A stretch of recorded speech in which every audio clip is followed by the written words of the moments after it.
Thanks for staying with us. The World Bank reports that almost 1 in 3 women across the world have experienced some form of violence in their lifetime.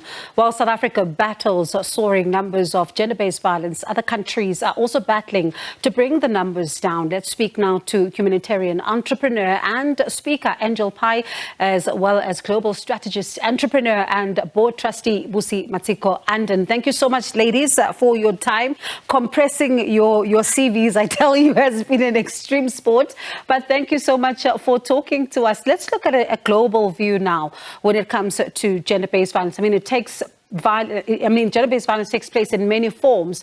The World Bank putting the figure last year, October, at over 730 million women. I'll start with you, Angel. Where are we failing? Well, where do I start? I think there has been progress, but I think the attacks has to be on two folds. The government is not implementing laws fast enough or effectively enough, and as well as the people have not caught up enough, because I think this is from generations of a certain way of thinking, and so it's not being met on both ends. And Busie, women's rights, Angel talks about the laws, women's rights to bodily integrity were fully recognized, but is this translating on the ground? We must say, it's relative, right? Yeah. And I think what's happening, we're thankful for the campaigns that are taking place globally regarding this gender-based violence, but it's also that mindset from generations of abuse and that kind of thing. And what I mean by generations, it's both from a parent standpoint, how boys are raised, how daughters are raised, and that's across the globe. Sometimes, and I won't blame it on just men as well. I will also say women, mothers. It's also our duty as mothers to also give a chance to the boy child to be kids. You've heard of that statement, boys don't cry. They can't show their emotions. And then that translates into a vicious cycle. And then and so with regards to that, it's supposed to be a systematic thing whereby boys, we shouldn't only focus on the girl child, but also on the boy child. Positive masculinity, and the partnerships. We should look at them as partners. It's not them against us.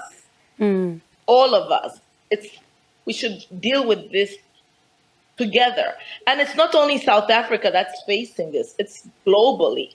But thankfully for campaigns across the world, I think we're now beginning to see that, wait a minute, it's not just in one region, but it's all over. I mean, if just in America alone, they said, it's 10 million people in America face abuse on an annual basis. They also say in Africa alone, 51% of food in Africa is produced by women. But we've experienced gender-based violence taking forms in agriculture, including limited access to land, employment, discrimination, wage disparity, and such problems from as a result of inheritance. And Busie, so it's not just, I think, that. Yeah, Busie, I'm going to come back to you in just a moment. I just need them to fix the rotation of your picture there. Angel, let me come back to you. Busie talks about, the campaigns. And, some of the activists, when you speak to them here in South Africa, they talk about these campaigns and they say the campaigns need to be taken outside of the boardrooms. How much of a dent would you say, from your perspective as a humanitarian, that these campaigns are actually making? Well, when you're saying taking outside of the boardrooms, I'm assuming you're saying outside of the ones who created the campaigns and the circle. Yeah. Okay.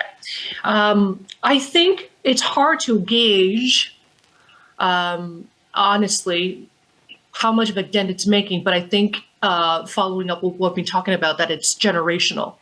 So in the sense that it instills in the minds of children over time. And as they grow up, and now we're seeing the shift. The campaign isn't so much, unless it's a law, I think, that is very in your face, that becomes very effective. Like, you can't do this. There are consequences to this.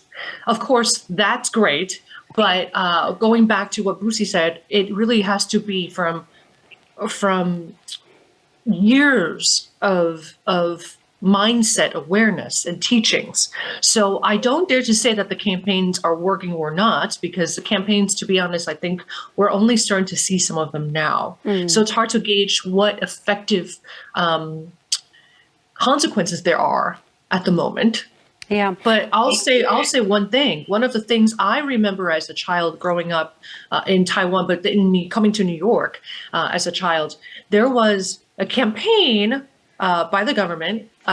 This is your brain. This is your brain on drugs. If you remember that, there was a campaign about the effects of drugs, and that was very, very specifically directed to children because it was an animation. And I never forgot that. And anybody who ever saw that, we talked about it. We're like, do you remember there used to be this campaign? And there was a very specific campaign directed to children. And that had a long lasting effect, because what happens is nowadays, I mean, we talk about it. It's like, do you remember that?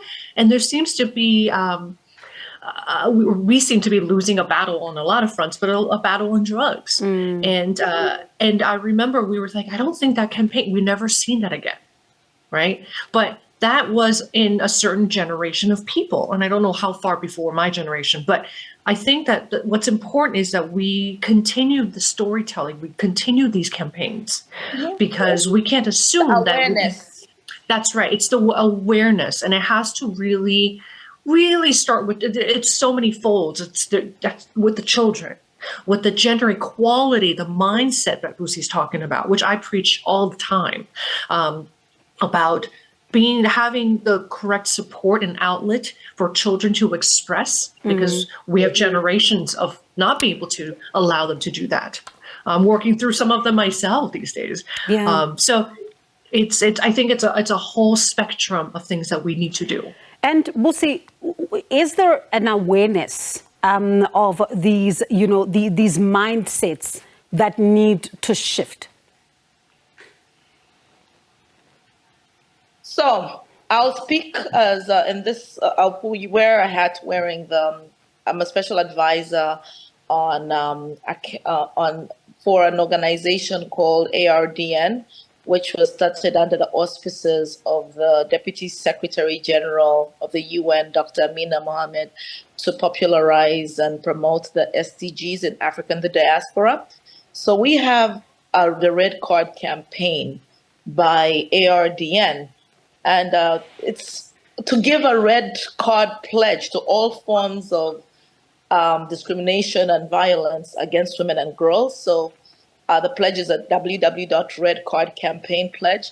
And we see men and women coming together on this to try to, and these are even African men among and others and allies and everybody, to try to do our best. Because we know with soccer, there's a red card to stop to tell a player to get off if they're not doing something right. So we're using the red card because the red card, I mean, soccer or football is globally recognized. And it's a unifying sport. So we're using it to encourage people, regardless of where they're from, to take a stand on to end this violence against women and girls.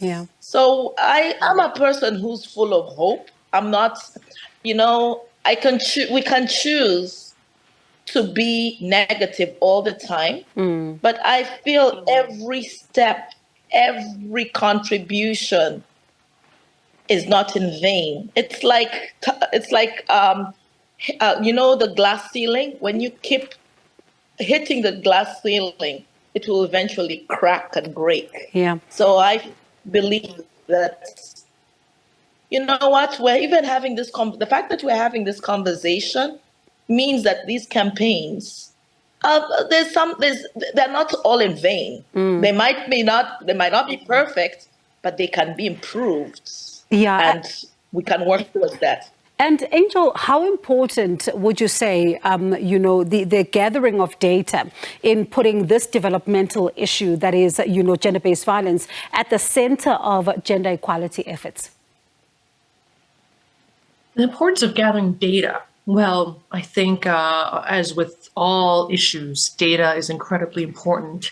I think in this specific case, there's data from police reports, but there's not as much data there's so many nuances to this because things that are happening at home, women who are not speaking up, that's a huge part of the issue, right?